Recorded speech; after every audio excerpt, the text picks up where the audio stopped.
Does it ever get old seeing your name on a bottle? No, it's actually quite a scary thing. But you are Australian only. Yeah. I guess it's in my blood. Everyone at some point probably has had a wine in their life. There's no right or wrong. All right, good to be back, Masto. Another one. I'm excited about this because we're just down the Swan Valley recently. Mate, we had a great day with you, Damo. Yeah. We went and saw ya, went to a few people down in the Swan Valley, driving the Mini Cooper, actually. My favourite that's car. We were, or the Countryman, actually. We scouted up. Sorry, the Countryman. We went the country, a little bit more boot space. Yeah, look, I was all for it. It's electric, and when you put the foot on the accelerator, it made that noise. Did you Yeah, it's like notice the Jetsons. It went like, boop. Yeah, which I think is kind of cool. Yeah. But it was cool to be out in the valley, having a chat to a few. Damian Hutton, one of those out there at Nikola Estate. Good to have you on the pod. How you going? Yeah, good, for man. coming, Good. brother. Yeah. That was a fun day the other day. We kind of got there just in time. Yeah. No, Yeah. it was spot on. We you managed to get the bottling line. Yeah, the bottling with Shannon. So it was awesome. Yeah, Which is going to be a world beater, that one. Well, that 25 Shannon will be. It's drinking good early, but it's going to live for a long time. Yeah, that no one. doubt. Yeah, and it was amazing. You walked into the bottling line and it was going down the line.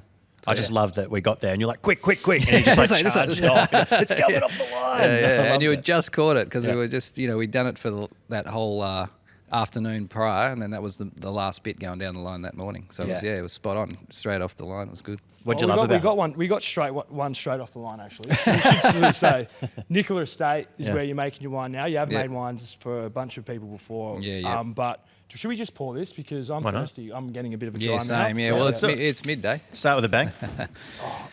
Yeah, so we make, obviously you guys come out and concentrated on the Chenin Blanc, which is our bread and butter. That's what we make because we've got as we said, we went for a walk in the 1963 plantings, which are some of our oldest. We've got some planted in the 50s, but we've identified, as we said that day, that vineyard is our best block of Chenin Blanc, and I think one of the best blocks of Chenin Blanc in the country. But what we do, and what I was asked to do when I came on board at Nikola, and I'd done it before, so I built a brand previously. I've built other brands for other people as well, but the main objective for Nikola was to build a premium brand and make it a West Australian brand, make it a Swan Valley based brand, but make it a West Australian brand. And so what we've got here, as Chris has pointed out, is a little Riesling from the Franklin River region. Nice. So, travelling around WA, identifying vineyards that are quality, that we think we can source fruit from, manage them in conjunction with the guy who's already running them, because a lot of the time other people own them, of course. Yeah. And then they've got their own vineyard management, and I work with them to select the parcel that I want, and then we work closely together to make sure we've harvested and make the wine that I want for the style that I think suits Nikola. Yeah. So crunchy, clean, crisp, fruit driven, good acid drive, all those things come from this vineyard. And this is I remember pruning this vineyard 23 years ago. That's so cool. Wow. And now I source from it. So it's right in the guts of Franklin River region. And it's just, it's a 25-year-old. It was planted in 99, actually, so 26-year-old vineyard. So, And I was lucky enough to know the guys who run it and source from it. Yeah, that's unreal. And it kind of plays in perfectly to what we are about at Top Ups, like the People's Choice wine region, People's Choice wines for a certain year, but all WA. And I suppose that's the thing that you guys do. You got the oldest plantings, or some of the oldest plantings in the Swan Valley, but then you're sourcing fruits from your mates a lot of the time, I think, or people you have relationships from all of these different regions. And you can really see, if you go to your cellar door, which is unbelievable, by the way, you can taste wines from almost every wine region in the state, which is fucking what it's all about, I reckon. It's super cool. Real celebration of it. Exactly, and that's what we're sort of... we came up with the concept... Well, it was always my concept to do that with the Nikola brand. And then it's funny how you don't think about what you're doing for a while because you're just running, getting shit done. And then you look up and you're like, hang on, we got 40 wines from 6 regions across, 27 varieties, and, I've got 12 growers and all this sort of thing. You just go, well, how did all that happen? But it happens because organically you sort of just build these relationships with these people. But I've known a lot of these people, like you say, your mate and mine, Larry, he owns some of the best vineyards in WA. Yeah. And I met Larry back in the 90s. And so we've grown together, understanding what type of wines we like. And I can give him, just for an example, I can give him a call and say, look, Daz, I just want to make a super premium Shiraz. Yeah. Have you got any parcel that I can? He goes, well, you're going to have to come and have a look at it. And we're going to have to, I love that. Make you earn make it. me drive to Franklin and just look at him and go, yeah, I'll take that bit. Yeah. And then drive back again. Yeah. It's classic because we spoke to Larry recently and we were talking about that specific vineyard and the fact that you made the mark. Yeah. Which we tried the other day. Yeah, I almost Gorgeous. That's bought what one has out, to be but one of the coolest, most complex Shirazes or Syrahs that I've had from Australia, let alone WA. Yeah, yeah. So that is wicked. But we're jumped forward too quickly, I reckon. We need to talk about, we're going back a little bit. So you made wine how many years now? 31st vintage was 2025. There you go. Yeah. But there has to be something wrong with you or like, you know, something really good with you to get you into the wine industry in the first place. Can you sort of tell us where the fuck that came from? The story behind all that is, it's a funny story because my uncle, well, my granddad actually ran the still at Valencia in the Swan back in the 40s, 50s and 60s. He was just about retiring when we moved back to WA in the 80s. So he was pretty well done. He did about 38 vintages running the still. Wow. So back in the 40s and 50s, it was all about fortified winemaking. So he made the spirit that made the fortified back in the 40s and 50s, back at the beginning. So he lived in a little, my mum grew up in a little wooden house, which still stands in the valley in Caversham, at the end of the driveway of the Valencia vineyard. And he got on his push bike every day for 38 vintages, and rode down the road, did a still, rode back to his little house every day. Love that. Yeah. Do you know what? Just back to the what was he making the brandy from wine? Yeah, so basically, what wine though? It would have been things like Shannon and Verdelho. Yep. So probably more Verdelho because you can get Verdelho nice and ripe. And they would have let that hang for a little bit longer. A little bit longer. Get Pick the it alcohol last up. and get the alcohol. Make the wine, distill it out, and it makes a really fruity spirit. Yeah. So it's really good for fortified. And then you'd actually, a lot of the time, this is probably how it came about, you would then fortify even riper Verdelho. And that's how liqueur Verdelho became a Swan Valley thing. So it was like, you know, Verdelho spirit, fortifying Verdelho fruit, making liqueur Verdelho. That's the coolest thing ever. And we've spoken about this before, but, well, you and I, but the Solera sort of history from the Swan Valley and the fact that you guys get to play with some material that's, 30, 40, 50 years old. 70 years old. 70 years old. Wow. Like, and Blended. we've tasted some of these wines and how layered and complex and just... Yeah, the Verdelho that we glorious use now they to are. make liqueur Verdelho was planted in 54. You nearly dropped the bottle. Almost got the bottle. Yeah, that could have been. Join the That That could have would been have the first. There will be one at some There was stage. going to be yeah, that might have been early. So So, in a yeah. way, like with your family history, there's a bit of a full circle part to Yeah. this. Yeah, so That's my wicked. uncle grew up in that house, and my uncle became the vineyard manager for Hortons across WA, including the vineyards that I now source the Shannon and the Verdelho from. So he was instrumental in the management and even the planting of the vineyards that I now control. Yeah. So he calls me up one day when we me moved back goosebumps. to Perth in the 80s. My family, Dad finished in the army. He was 22 years in the army. He came back to Perth. We lived in a caravan in my grandma's driveway because they were building a house in the Swan.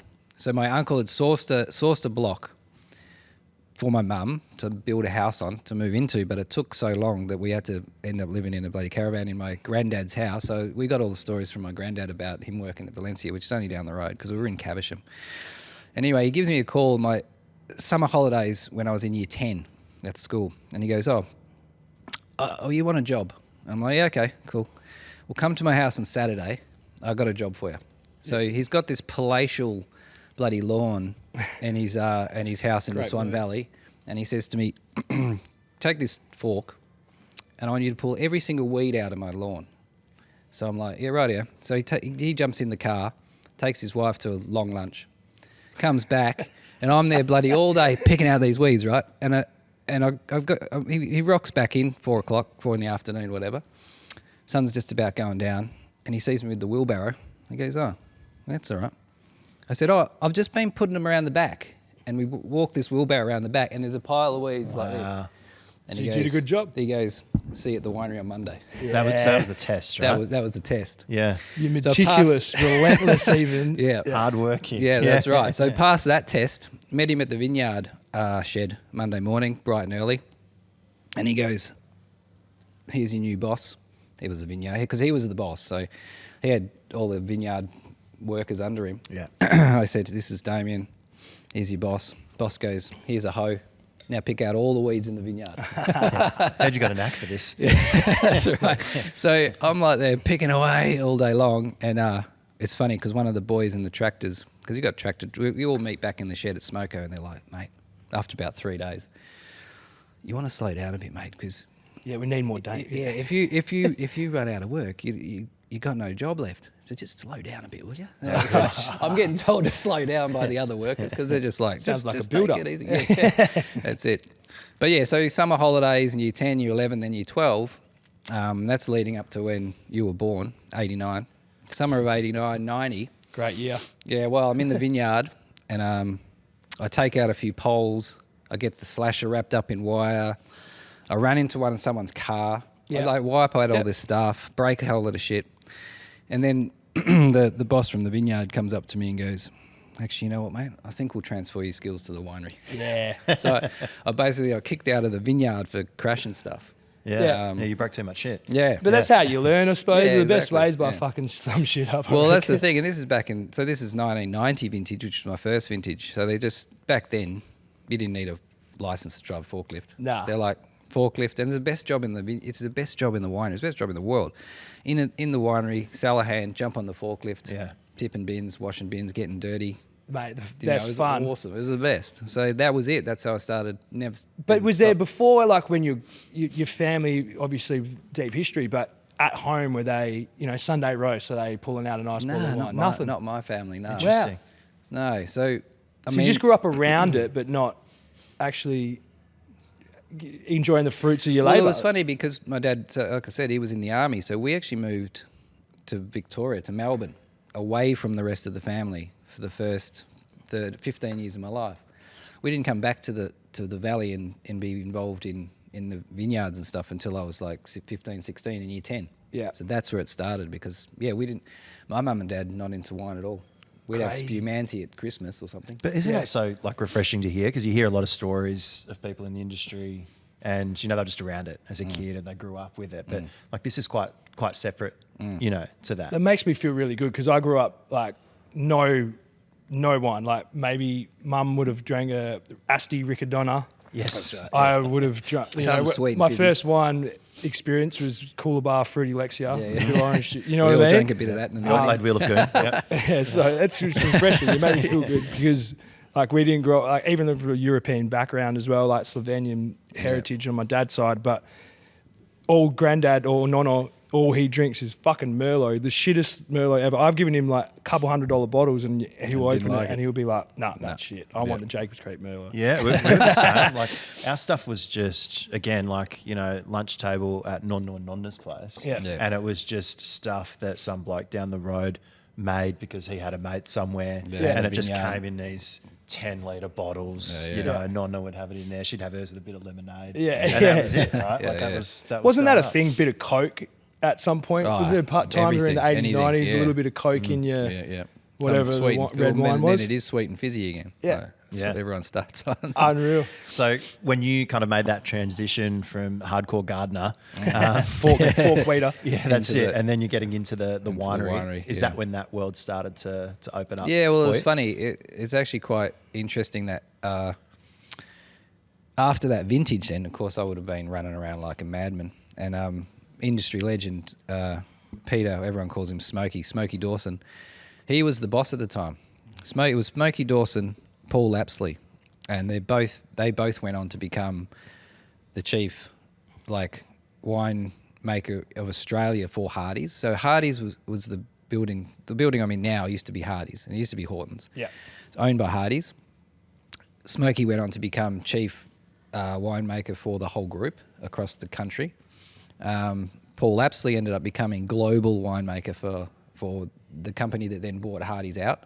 So those two boys were destined to become like legends, and they were my two first bosses. So Wicked. that was And pretty cool. One of the greatest names I've ever heard. Smokey. Yeah, Smokey Dawson. Yeah, He's still Smokey. I met up with him actually. We were down in a really cool Franklin vineyard with Erin and John Jens hosted a meeting down there because she writes for the Advocate now. So she was doing a Franklin expose sort of thing, and we were all gathered there.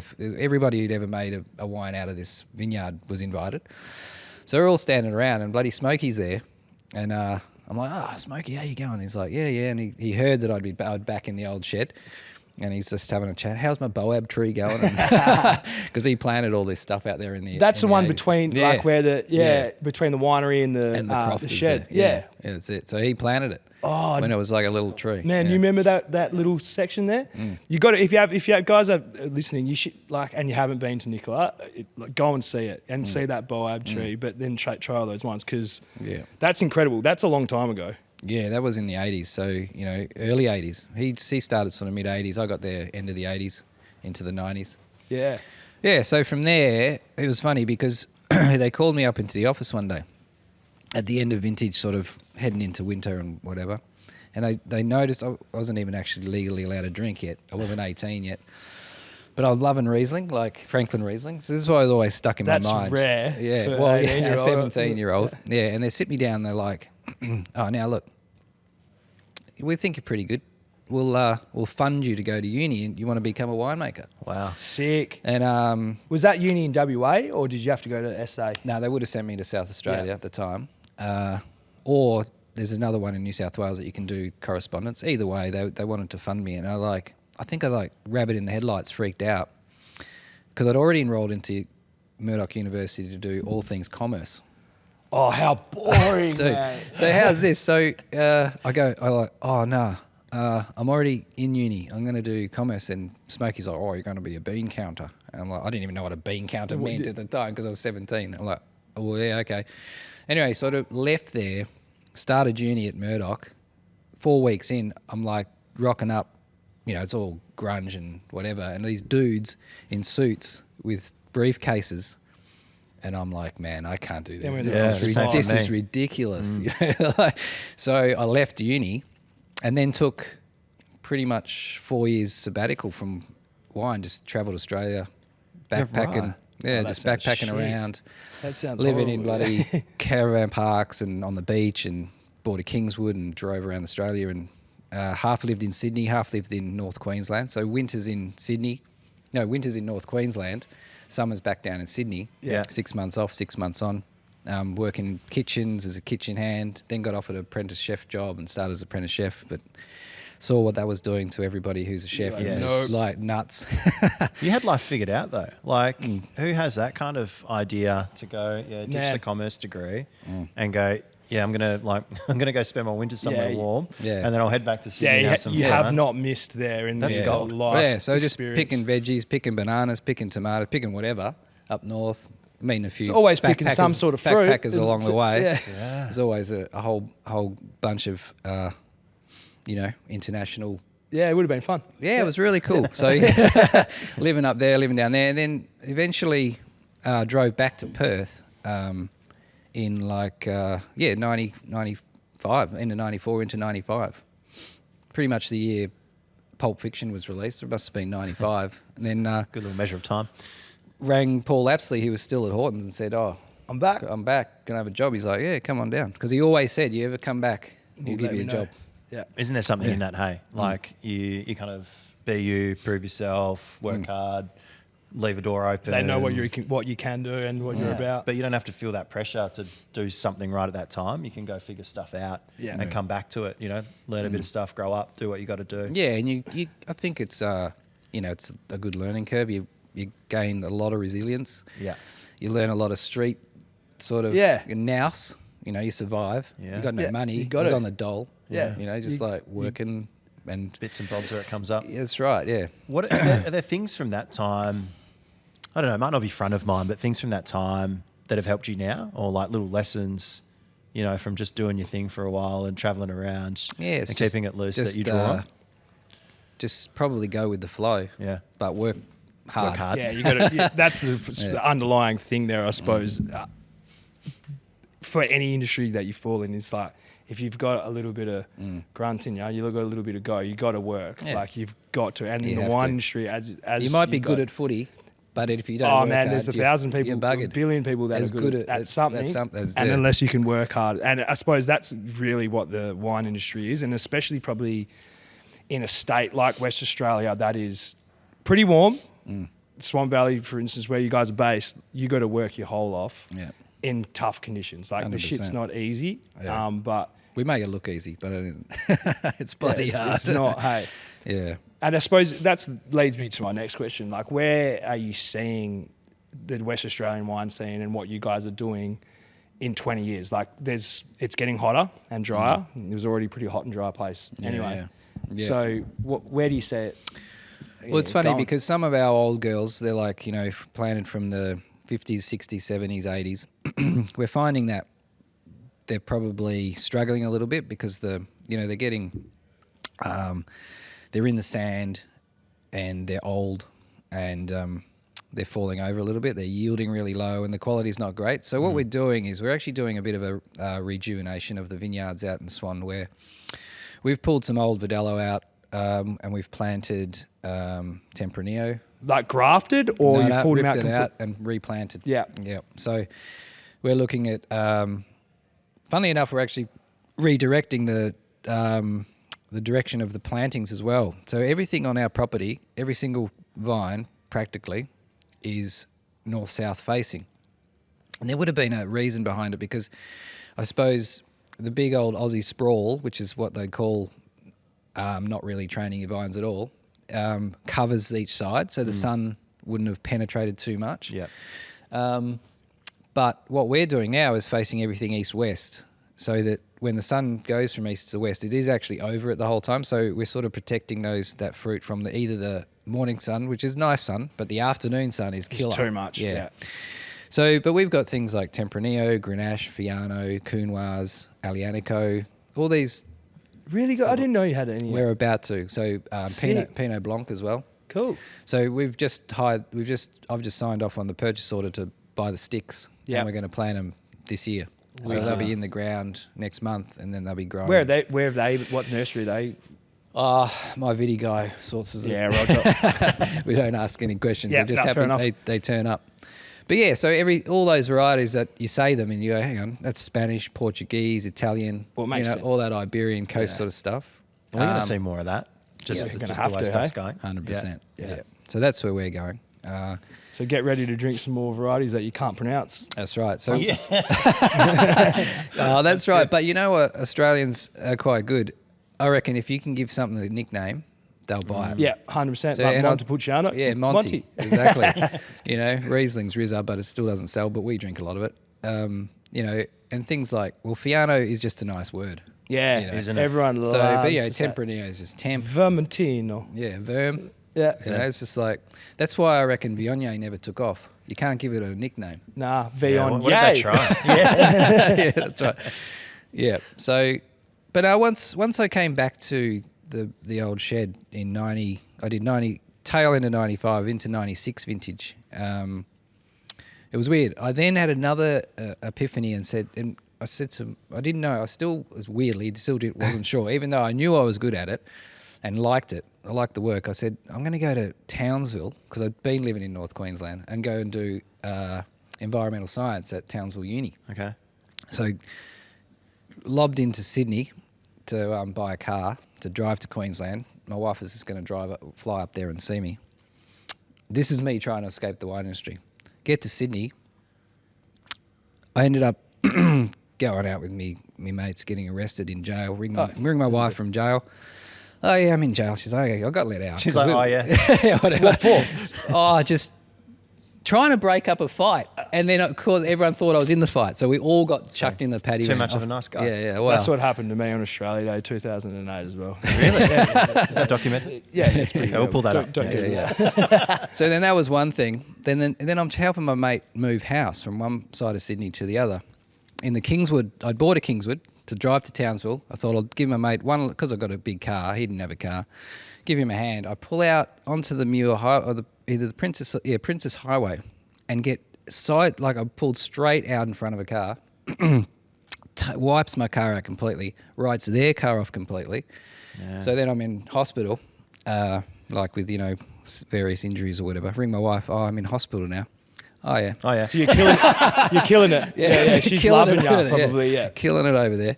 Anyway, she gets a mystery flight, a $50 mystery flight, just off the top of her head. Just goes. Oh, I remember that. They were the things, right? You didn't know where you were going, right? Didn't know where you're going. She did not know where she's cool. going. Yeah. $50 mystery flight ends up in Adelaide.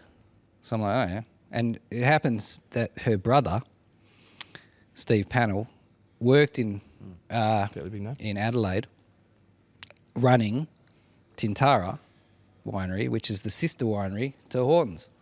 He's the boss. I didn't know they were sister. Yeah, they make some Hardy's, crazy Chardonnays, man. Like Chardonnay, Shiraz, everything. So he was the boss of the biggest winery in South Australia under Hardy's. Not the biggest winery in South Australia, but the big Hardy's one.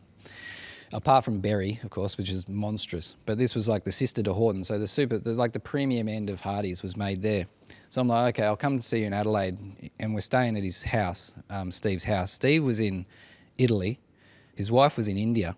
So we were living with Kerry Thompson, KT. She's got her own wine. She's a winemaker as well. And she was working for Hardy's at the time.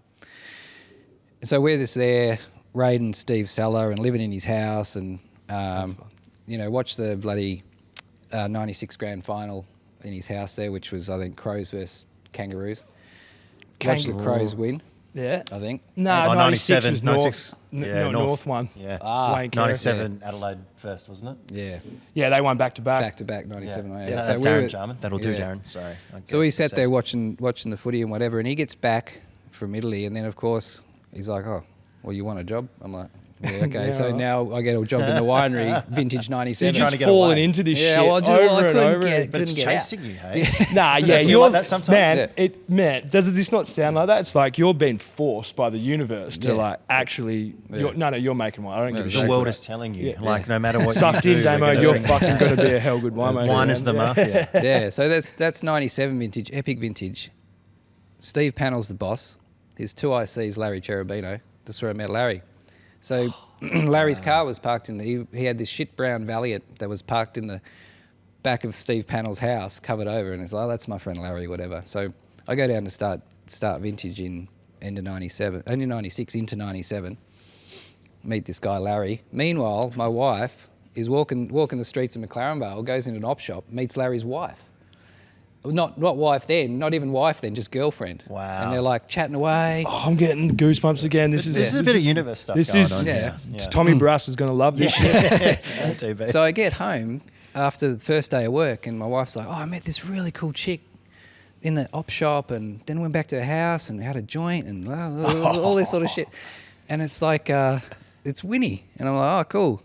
Oh, yeah, I met this really cool guy today, Larry. It's like, and so Winnie and Larry live in the same bloody house. They hadn't got married crazy, yet. So yeah, we met opposite, like the same day in two different places on the first day. Sorry, this is the same day. First day of work, Monday. So she's just wandered down the shops and met Winnie. Wow. And I met Larry on the first day of work before starting vintage 97 at Tintara. So I did 97, 98, 99.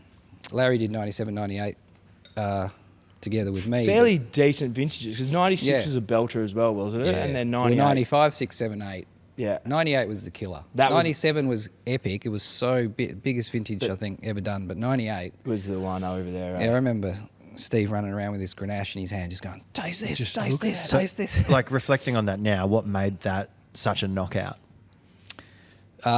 Look, 97, we just had the crew. Like, we had if you listed all the people who were doing 97 vintage at Tintara, they're now running the industry. Yeah. Like, you got, it's ridiculous. You got just people that pop up running either recruitment agencies or big wineries or little wineries, or they've become winemaker of the year. Every second person there's been winemaker of the year. When you've got that talent right, I suppose, like, you're all competitive, probably. Like, you are making yourself... If you just that's right. Well, make yourself better, because I would be like, if I'm looking at Larry and I'm like, all right, well, Yeah. you're going to work hard, I'm probably going to work harder. Or what do you know? Like, well, I want to know more. Was that a thing? Yeah, 100%. Yeah. Like hardest working guy I've ever met. So you just got to try and keep Yeah, up. but you're just making each other better. That's like right, you're lifting your standard because you have to, and you're like, I love that. That's So there's like a positive competitiveness. in a well, I did sense. say it'd Yeah, have to be, and 100%. I suppose Yeah. if they're running the industry now, like that kind of leads to that. Like you just, yeah, It was a fun Sorry, I time. cut you Yeah. off, but No, that's go. wicked. End of the 90s was amazing. Like it was, it was fun times. And then, of course, not to talk about Larry too much, but he got a call from Hardy's, the bosses of Hardy's, and they said to him, "Do you want to come and be the 2IC over here at Horton's?" So the place I'm at now. And he's like, yeah. But he was absolutely lied to. They brought him over as a 2IC. This is a 30-year-old dude, right? And then Paul Lapsley became head red winemaker for Hardy's. He left. So the boss was always going to leave. But once they got Larry on board, they got the boss away. He became the boss of a 10,000-tonne facility at the age of 30. Oh, that's So, yeah. pretty young, probably. So I'd started uni by then. 98 I started uni, and I was doing vintages in the summer, grafting in the spring, pruning in the winter, you know, just the whole season The hustle. of grape growing. Like every season was another job. So it was like, yeah, pruning, grafting, vintage, and cycle goes around. And then 2001 was my last year in uni. And what you've got to do, you've got to do a 6-month like vintage sabbatical, write a diary, submit it. That's all you got to do. You got to do a vintage, write a diary about every day of your thing, What and just you're hand doing. it in. So I rang Les and go, 2001, can I come and work for you? He's like, yeah, come over. So I leave my wife at home in Adelaide, come and do the 01 vintage, which was epic. Like 2001 vintage, I still to this day, and we were sort of pinching ourselves because they're like, how can 2001 be the vintage of the century? It's only one. Like it's the Yeah, we first just started. one. And to this day, it is still one of the vintage of the century. Yeah, wow. And I did it at Horton's where I'm now, and that was the last vintage I did there until I came back in 21. So 20-year gap between working there and. So when I was there in 2001, I was the guy. This is what I said in that video, the last video we did, and I was like, 2001, I was the guy who was being told to go and clean everything, and now I'm the guy telling everyone to go and clean everything. Yeah, nice. So yeah. Yeah. So yeah. That's amazing. That's amazing. Such a cool, crazy story that's kind of blowing my mind a little bit. Yeah. I'm like, I'm struggling to keep up with Yeah. it a little bit, but I don't want to get too woo-woo, but it just does make you think, even your whole journey, even before that, like you couldn't really do anything else. No. Like it had to be this. Yeah, and it's funny, and I reflected on it one time, some time ago, 20 years ago or something. I remember myself sitting in the, wasn't really the dole office. It was like where the students go to get your student loans and all that sort of stuff. Yeah. Flicking through a book that basically listed all the jobs you can get, and going to a winemaking page, like looking up winemaker. I'm like, hey, it really is a job. Yeah. And I still remember doing that. I still remember going, winemaker. Oh, there you go. It's real. Yeah. Okay. And then just putting the book down, not thinking. It didn't look up another job. Yeah. Just thought, well, if that's the real job, then maybe I can get that job. Mate, I remember Jeffrey Grossett Wines. Yeah. I don't know if you've known Jeff, but Yeah. one of the great men, and the way he got into it, same thing. It was a book of some sort of book about employment, and he got to the winemaker page and was like, oh, that's the thing. a job. All right, I'm doing that. Yeah. So talking about Riesling, making pretty fucking good Riesling over there. But yeah, man. So you still love it? Yeah, like, of course. Like you always did. And WA, like Yeah. especially, is that? Yeah, That's your spot? 100%. Yeah. I mean, we're so lucky. WA is just an amazing place. Well, yeah. Tell us some of those. Like, what do you love about the WA wine? Well, regions. the variety? thing is now, after 50 years, I suppose, well, we've been making wine in that shed for nearly 200, but say we just snapshot the last 50 since, I hate using the M word, but Margaret River came on board like 50 odd years ago. What we've worked out is certain regions produce certain grapes that are epic. Yep. And they make other grapes that aren't. So we've sort of in our own way worked out what to keep, what to get rid of. Yep. Trial and error. Chenin Blanc, as I said to you boys when you came out, Chenin Blanc in the valley is still there in the valley after 70, 80, 100 years because it's good. Yeah. It's not going anywhere because we still make epic wines from it. You tasted the 25, Shannon. Like, unbelievable. That's the wine.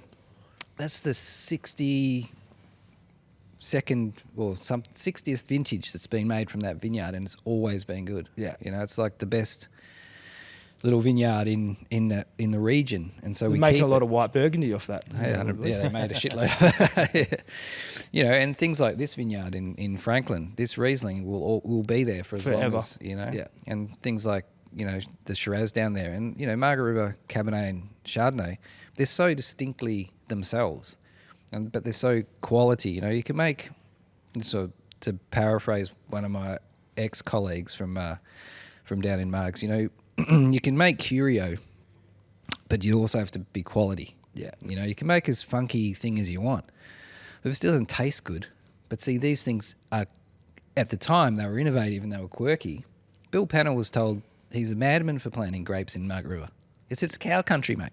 What are you planting grapes for? So, but he did it, and now look at it. You know, Moss Wood is like ridiculous. So that's what WA we've worked out, thank God, and we're still working it out. Like our new plantings, which you were asking about before, which we got the first crop of this year, that's the next phase of working things out. So we could plant, you know, well, someone did. When I got there, there was what's that fizzy Prosecco? There was Prosecco planted, and we made wine out of it. It was so gross at Nikola. Really? Yeah. So we found a vineyard that no one was using, but someone had set it up as a collab between the ag department, a nursery guy, and the guys running the winery to plant Montepulciano, Nero, Menthia, and Orinto, and Prosecco. Because they're just like, oh, let's check it out. All the other stuff kind of making perfect sense. With Glera in the Swan Valley, I'm thinking that's it was wild. gross, man. So we made one barrel of it a year, like made a little batch, and it was so undrinkable. We was like, just rip it out. Get that gone, Yeah. So the other 4 varieties, they survive. So we're going to grow our Monty plantings for sure. Yep. And Orinto, which is actually a white grape. But see, same again, all that Iberian coast, you know, it's Italy and Croatia. Yeah. All there in Portugal and Spain and all that sort of stuff. Even a little bit of Albarino is starting to flop up in the Swan now as well, and probably even more so now. That's actually Albarino, not fucking what everyone thought it was. Everyone thought in Australia, a lot of vineyards are like, oh, we're going to plant some Albarino. This is probably pretty old though, like 30 plus years. Turns out it was Sauvignon. Wasn't That's it? right, it was something Sauvignon. else. Yeah. Something else, mate, that ain't that. Yeah. DNA tested. This is actually Albarino, and we've been growing it for decades. Have we got that label off yet? That's right. Yeah. Well, they were allowed to. They were allowed to do it only once because then they found out. But yeah, the things like that, you know, it's like we know that we're going to be able to make Cabernet and Chardonnay and SBS out of Margaret River for eternity because it just works. But we've got to work things out in this one because, you know, a lot of our vineyards are getting old. Yeah. And Verdelho, whether it's a nice drink or not, it's not super sexy. Yeah. Chenin Blanc is pretty sexy. But things like Fiano, maybe they're just better now than what, you know, Verdelho will still make our liqueurs. Yeah. Because we can get them right. We've got enough sun. It doesn't rain in the Swan from October to bloody April. Yeah. So, you know, we can get everything right there.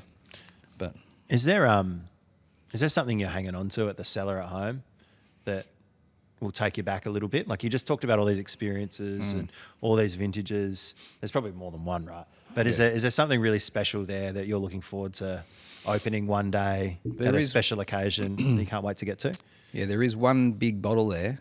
There's a couple actually. Yeah, there's one big bottle that we all put together back in the after 97 vintage.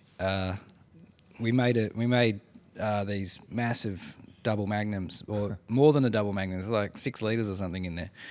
And Jeroboam. Yeah, yep. And Steve bottled one up for every person who worked that vintage and gave him out at the staff party at the end. And he had one of his friends do a painting for it because he's an artist. And that's the label. So that'll be pretty epic. The other one is when I went back to work at Hardy's in 2001, we made this Cabernet, which was off the chart. It was like so good. The vineyard doesn't exist anymore. Right in the middle of Cowarum, got ripped out for housing. But it's so good. And Larry bottled up a couple of, few magnums of it. Yeah. And my son was born in 2002. So for his birthday, he gave it to me. Wow. And he said, "Here, Gus, this is some wine me and your dad made together." Oh, that's great. So that'd Love be cool. that. So that'd be Very cool. jealous about those. Big bottles get me going. Who So 01 should be epic. So I actually gave it to him on his 18th birthday, but the little bugger, because no one drinks. These kids don't drink anymore. Not like he'll come isn't to it it. a He'll come to shame? it. he's like, "Oh, thanks, Dad." I may as well put No, it back he'll in get the- it. I think that's better. It's almost better. Well, that I he does it hope now. so, because I think the stats are actually a little bit wild. Like, I think it's the first year ever, calendar year, where wine sales or wine consumption has actually declined or hasn't grown, basically, which is a shame because when The you hear wine's these never things, been so good. never been so good. Yeah, it's definitely a consumer's market out there. Like, you can get most beautiful wines now for good prices. Bugger all. Yeah. Yeah, And that's we've- true. Hey, it's actually like something worth noting. Like, Yeah, there's massively. exceptional kind of value and Value out there. opportunity like out there at the moment. At every single price point, and we saw that in our results with Top Up this Yeah. year. Like some of the wines that were in the top 5 probably retail for Weren't that $20. expensive, yeah. Yeah, I know? think there was one that was 25 next to something that was 150, which made me very happy. You know? Yeah, perfect. Yeah. So, like, okay, with that in mind, then, like, what's your advice to people who like they love a wine, they're getting into it, they're starting to understand more, they're getting juiced about like the journey a little bit. Maybe they want to like build on that. Where should they start? What should they be looking to maybe like build a little bit at home and some understanding too? Yeah, well, when we talk about vintages of the century, we started with 2001, skip forward a few years. Everyone will talk about the 18 vintage for a while, but I'll tell you one thing that we won't stop talking about. I'll be talking about it till I die, is the 2023 vintage. If you want to get into something interesting and easy to understand and super quality, just go and buy yourself as many 2023 Franklin or say Parongarup or West Australian Rieslings that you can afford, and just buy them. Drink one, put 6 down, and then drink one every couple of years, like once a year, even just buy 12. I guarantee you even get to the 12th one, it'd still be fresh as the daisy. You wish you had bought 2 dozen. Yeah. 23 vintage Rieslings. I judged the wine show of WA 2 years ago in 2023. We almost couldn't not give gold medals out. It was ridiculous. The quality of the wines 2023, and I only say Riesling because I love it, and also it ages well. Yeah. Buy as many as you can possibly afford. Yeah. Just buy them because they will. 100%. Yeah. My son was that's born in what we're 23, so drinking. that's Oh, pretty there you handy. go. Just There buy you go. You got as a good many one. cartons as you can buy. My because- son's born in 2018. Okay. But I think two good vintages. well, the 2018s though, right? So this is going to be a little bit winewanker territory for me, so I apologise, but I'm going to say it. 2018, everyone's like banging on about it. Yeah. West Coast do win the flag that year as well, so it was a Well, really good year. Yeah, I'm not going to say for it. Tell you WA. who I go But for. for me, they're exceptional. They're perfect, but almost to a degree, a little bit too perfect. Like Polished, they've yeah. lost there's no cuntiness in the. Sorry, again, Grit. I do. There's no There's no you know what I mean? mongrel. It's just very good. Yeah. It's perfect. Yeah, yeah. But it's they're like, shiny. Yeah. yeah, I like the little bit more. See, this is your wine talking to your personality a little bit. Yeah, too, 'cause the you already edgy like more a vintage, little like bit of a bit of 2017's edge. shit vintage. Well, everyone's saying very cold and wet, but Yeah. some of the, even Cabernets now, I look at and I'm like, oh yeah, like they're They're gonna, a bit edgier. yeah, a little bit edgier. Just- but yeah. That's just me being a dick. Yeah. but I No, love that. 14 was like that too. So Margaret 14 Cabernets were like that. They were polished. You drink some of those big names down there of the 14s, and I know what you're saying. They almost look simple. They're just because shiny and haven't- pretty. Yeah. I remember the Mosswood when that was released, it was like 100.1, blah, blah, Yeah, blah, yeah. blah. So I bought The all of them 18 that or I the- could possibly the get. 14 or the 18? 14. Yeah, that's right. That was the first 100.1, I think. Yeah. Yeah. Wow. that How I many can 100-point wines have there been? Not many. Not many. No. remember. Well, Robert Parker was handing them out before. Well, he for was free, giving a few out. But, you know. But Ray reckons, Ray Jordan was Ray saying Jordan, that yeah. he's only ever given 99s, never 100. Never given one. Don't think so. And Hugh and Hook said he'll never give one. I So- thought Ray gave that Mosswood 14. Maybe he did. I reckon that's the one. I Yeah, know. We'll have to Maybe get it Ray was. on and ask him, I reckon. Yeah, but you're right, because you know what happens is when you get perfect vintages like that, like the 18, like the 14, you have a tendency as a winemaker to go, well, there's no rush to pick it. Right. And then what you might do is actually you might miss the boat in terms of all that complexity, especially in Cabernet, and you end up with a wine it's super shiny and polished and good, but you know what? It's actually probably simple compared to the wines that you pick in the harder years that you've got to really dodge your way around the bloody Easter and the rain that's coming. Do I pick it before? Do I pick it after? Do I let it hang? Do I like? And they're probably the great, like, because they're edgier and they've got some personality, and there's been a whole lot of bloody angst go into making them. Whereas things like 14, 18, just like, we'll just pick it next week. It'll make itself. It'll be fine. Piece of piss. That's right. Love that. That's so interesting. And that's the cool thing for for consumers, I suppose. Like, they're going to see a lot of 2024 vintage wines, which is extremely hot, really hard vintage for probably everyone in WA. It was. But there's going to be some stuff that stands out, and that's going to be unbelievable as well. So that's the fun of drinking Of the vintages, booze, I yeah. suppose. Like, is Well, exploring that's the thing. and finding you things. you compare the difference between 24 and 25, right? For me in the Swan, 24, I had to do the craziest working out of picking times ever. I've never done it before, and I hope I never have to do it again. So 2025 was beautiful. 2025 is a lovely vintage. So you start the vintage, you go, the Vidello down there is ready. There's a bit of Shardy that's ready. Next week we'll pick the Rosé. We'll come back and pick that little bit of greener. We'll pick the sparkling base, Chenin Blanc. Then we'll pick the little bit that was greener last week, Vidello. Their Vidello's done. Then we'll pick all the rest of the Chenin. Then, we've already picked the Shardy last week. That's fine. Pick all the rest of the Chenin. Then we'll pick the Shiraz. Vintage is done. All in order. Fucking beautiful. 2024, holy fuck. I was just like, the first thing we picked was Chenin Blanc because it's the 63. Yeah. Picked it first, and that's the one. We then, that's a beautiful wine. I won the trophy at the Swan for best 24 vintage wine. Then we picked the Rosé because we needed to get the Rosé in. Mm-hmm. Then we came back and went, oh shit, the Chardonnay's overripe. Then we're like, fuck, everything's overripe now. We could just get it all off. Disaster. All at once. So yeah, then we got it all in, and it was like, well, then you do your winemaking magic in the cellar, but it was just mental. It was like, you don't pick Rosé and then go and pick Chenin and then go and pick. It was crazy. Like, it was crazy as that was, right? How cool to like throw up all these problems. I mean, I can imagine what your dreams are like. Like that. You'd have some crazy dreams. What is happening? Well, you're at work every minute of the day. Yeah, you're like, dreams? I didn't sleep. Yeah.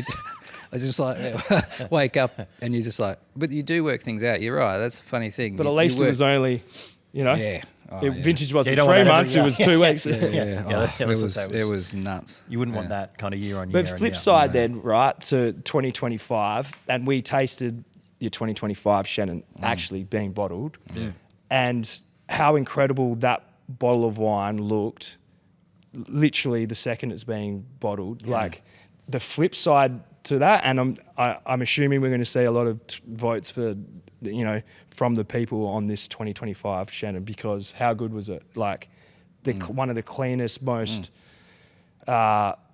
complex, but then delicate at the same time, complex Chenins that I've kind of seen. Yeah. Is that am I putting words in your mouth? No, that's what saying I, that, I am almost mystified by that wine. I think when we were tasting it, I was sort of explaining it, and I took it to my took it home and had my kids and my friends over, and I was just like, I don't know why.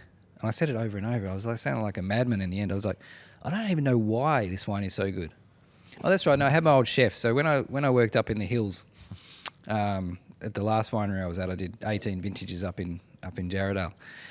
And I had a really good friend in the end, in a chef. He worked 15 years there, but 10 years we crossed over. So worked, Guy Jeffries? Guy Jeffries, yeah. So we worked together for 10 years, creating what became Millbrook. He won Chef of the Year. I won heaps of times. Yeah, well, he won twice. We won Restaurant of the Year twice. We won Winery of the Year once.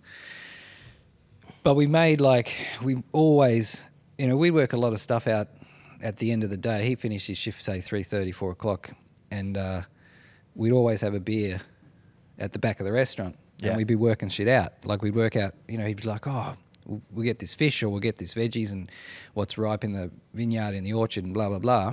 And I'd be like, oh, you know what, man, I've got this new Vermentino. And be like, yeah, cool. And then he'd pick some Japanese radishes or whatever, and we'd fucking dip it in some cheese and be like, there's a dish.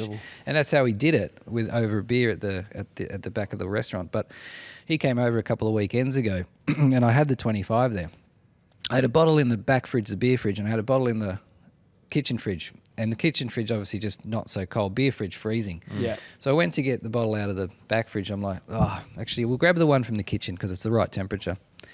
I said, I don't know why, man, but this wine is stupid. It's like just so yummy and tasty, and using words like a child. We didn't say complex and blah, blah, blah, whatever. Yeah. He was on Dry July, funnily enough. It was weird, but he had a free pass that day. And his wife was driving, so she wasn't going crazy. But we put our glasses down. I poured a little glass of wine. That wine lasted 4 minutes. Yeah. The whole bottle. Like, we like drinking, but that's still pretty quick for us. Yeah, that's like record territory. That's some yummy shit. Like, as you said, like, that's some yummy shit. We're just like, okay, I better get the one out of the back fridge. Yeah. So we just had 2 bottles because it was just like, holy shit. Yeah. And, he's a genius. When he comes over to my place, we give him proteins. You're talking about this yummy wine that he's making. He's talking about how someone else is a genius. Yeah, I fucking love that.